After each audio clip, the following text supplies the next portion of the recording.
Hey guys!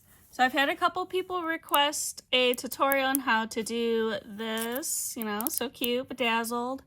So I'm gonna just super quick give you guys a rundown of what I'm doing. So I've already did the top. If you guys need a tutorial for the top, just let me know, I can do that. But I think the bottle is more tricky, so let's get started with that. I'm taking a paper towel, it has a little bit of alcohol on it, and I'm just wiping this down to get any oil or debris off of it. And I'm gonna go ahead and grab my rhinestone kit. I got this from Amazon. It was pretty cheap, not gonna lie. Grab a couple of my rhinestones. Now you can go ahead and flip them all the right way. Oops, go back there. Right off rip if you want to. I don't. I just flip them as I go. And the way I flip them is I literally just take my finger over it and I go like that. And then whatever ones land the right way, I use, and then I just keep doing that until I run out of rhinestones. So I'm going to be using this little colored pencil. It picks up the rhinestones really well. You can use the actual rhinestone tool if you want, and you put a little bit of clay / putty on it. And then I'm using B-700. Now the way that I like to rhinestone is I've seen people start from the top or start at the bottom and work their way in lines, but as you can see with this, I do the scattered method. Let me show you an example of that. So right here, I have two rhinestones, and then instead of putting a rhinestone right here in a line, I put the next rhinestone in the center of them, because that I feel just gives it more of I don't know, it just, for me, it just looks better. I don't like it when it's lined up and you can see the spaces in between.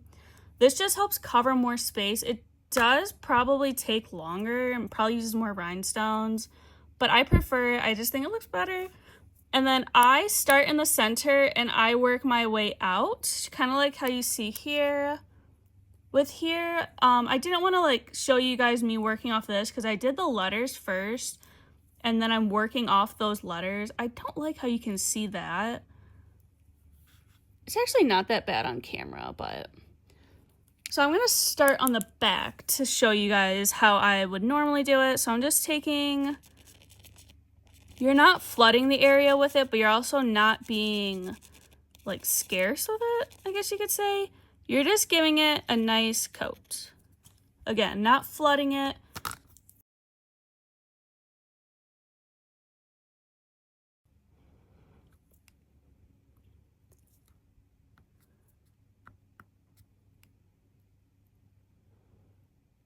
And I mean, that's pretty much just how you do it, guys. If you're just starting out, I would recommend letting that glue sit for just a couple seconds because it's going to get a little bit tacky and it'll be easier for you to drop those rhinestones on there. I've been doing this for a really long time though, so I'm just going to fly through it.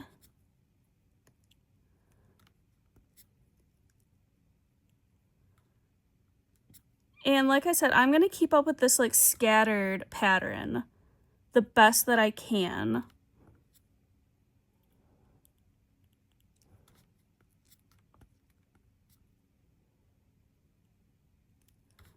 You don't need to use a lot of pressure.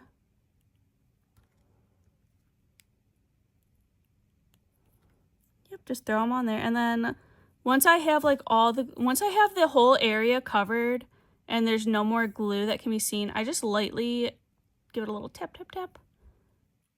Press down with my thumb, just make sure all those are secure. And then from this point on, what I'm going to do is I will usually pick an area like this. And I'll start working my way out in sections.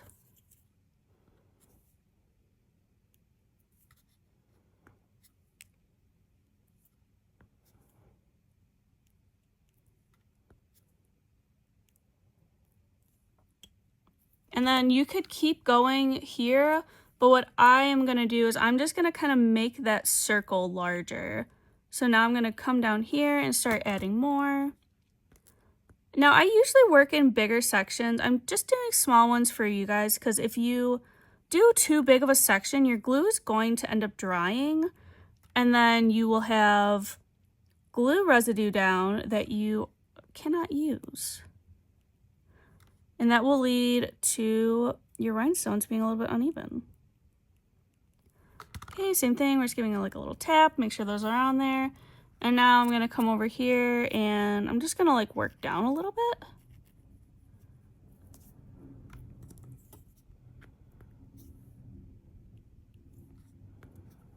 You don't need to worry about going super fast. If you need to do tiny sections to make sure that it looks the way you want it to, girl, that's fine, go ahead.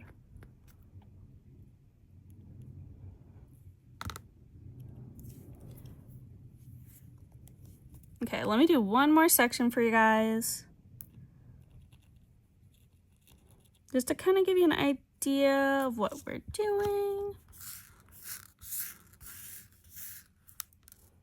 Okay, so you kind of just saw how I like get those flipped over.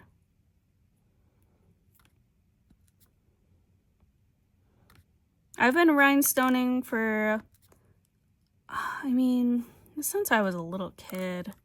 Something that I just find very therapeutic. It's very fun for me.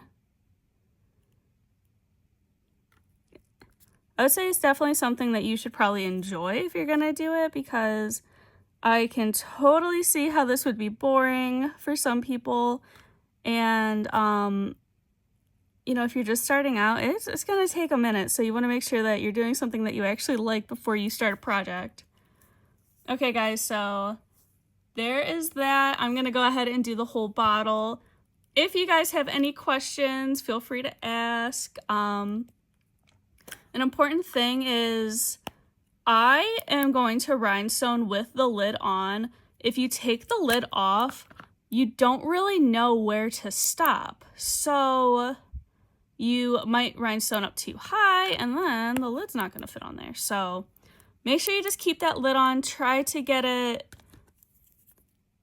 close enough where there's not a huge gap, but still give it a little bit of room that when you take the lid off and on, those rhinestones aren't rubbing up against each other, because then you risk, by the way, that my finger's not dirty. I have I stabbed myself with some scissors, so sorry you have to look at that. But anyways, make sure that you give yourself a little bit of room so that the rhinestones aren't rubbing up against each other when you're taking the lid off and on, because then you're gonna end up with rhinestones that might pop off. But there it is. I'm gonna go ahead and get this finished, and I actually think I'm gonna end up doing a flash giveaway for this baby. So if you wanna see that, drop a comment down below letting me know, and bye stars.